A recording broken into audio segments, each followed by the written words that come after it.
أعوذ بالله من الشيطان الرجيم بسم الله الرحمن الرحيم يا بني إسرائيل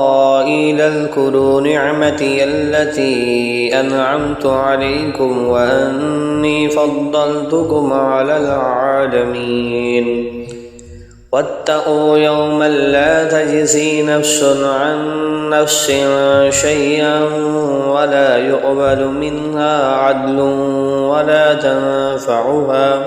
ولا تنفعها شفاعة ولا هم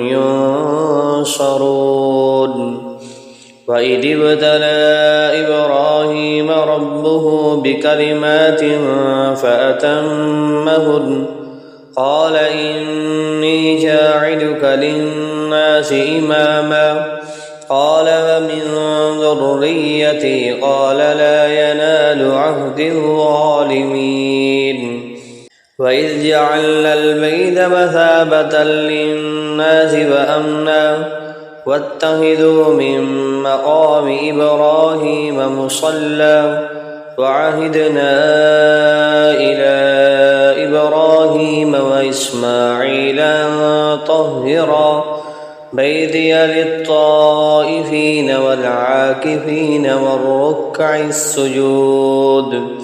وإذ قال إبراهيم رب اجعل هذا بلدا آمنا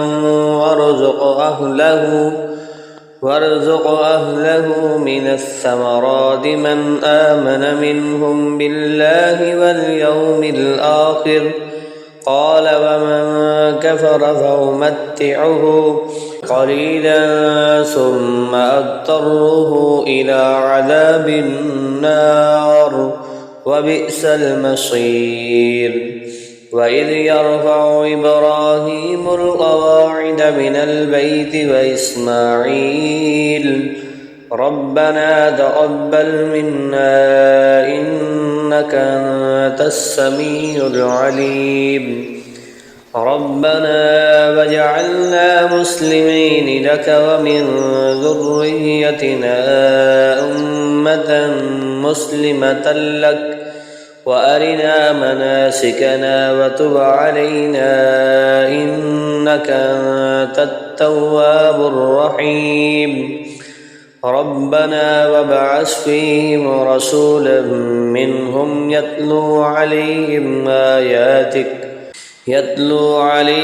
آياتك ويعلمهم الكتاب والحكمة ويزكيهم إنك أنت العزيز الحكيم